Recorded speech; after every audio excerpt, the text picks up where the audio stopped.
એટલે તો જેટલા લોકો કૃષ્ણ વિશે બોલ્યા ને એમ માનું છું કે એટલું બધું કોઈ કવિ બીજા ભગવાન વિશે બોલી ન શક્યા હોય. તમે પ્રભુ શ્રી રામનું બાળચરિત્ર હું તમે વિચારી ન શકીએ, ભગવાન મહાદેવનું બાળચરિત્ર ક્યારે વિચારી ન શકીએ આપણે. શું કામ? કૃષ્ણનું એકનું જ બાળચરિત્ર હું તમે વિચારી શકીએ. કારણ કે પ્રભુ શ્રી રામે આદર્શોની સ્થાપના કરી છે. ચરિત્ર એટલે આદર્શ છે અને લીલા એટલે પ્રત્યક્ષ કરીને મને તમે ભગવાન કૃષ્ણે બતાવ્યું ઠાકોરજીએ કે જ્યારે જ્યારે જરૂર પડે ને ત્યારે ત્યારે વેણુય વગાડી લેવી અને જરૂર પડે ત્યારે સુદર્શને ઉપાડી લેવું. જરૂર પડે ને ત્યારે દ્રૌપદી બોલાવે ને ત્યારે ચીર પૂરી પણ દેવા અને જરૂર પડે ત્યારે ચીર હરી પણ લેવા. ઈ કૃષ્ણે મને તમને શીખવાડ્યું છે. યુદ્ધના મેદાનમાં અહિંસાનો સંદેશો પણ આપી શકે અને એ જ કૃષ્ણ કહી શકે સ્વધર્મનું પાલન કરે અર્જુન, લડ યુદ્ધ કરે. આ સંદેશો મને તમને આ ભારત વર્ષના કૃષ્ણ સિવાય સાહેબ કોઈ આપી ન શકે.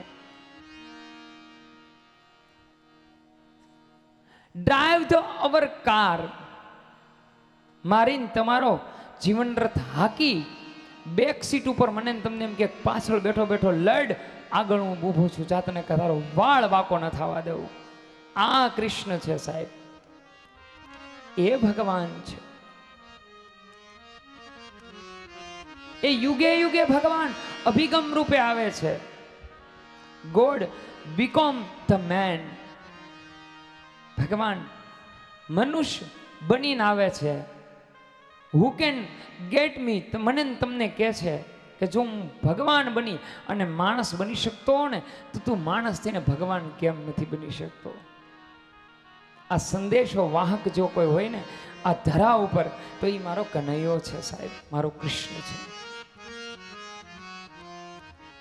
બાપજી એની ચરિત્રામૃત સાંભળવામાં જો આટલો આનંદ હોય, यह सुनने के लिए हमारे कर्ण हमारी स्रोत इंद्रिय तड़पती है, जो हमारी तितिक्षा उत्कांक्षा हमारा हर्ष हमारा ताप जलता है.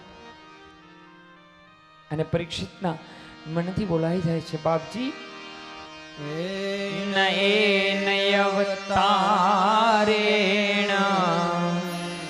ભગવાન હરિરીશ્વરઃ કરોતિ કર્મ રમ્યાણી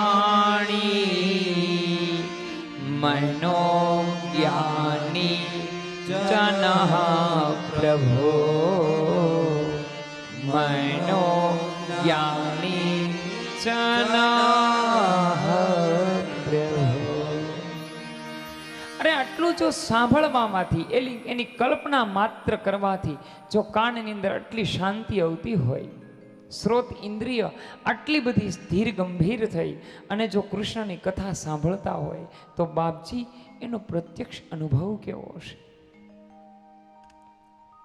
બાપજી મને એક કથા કહો.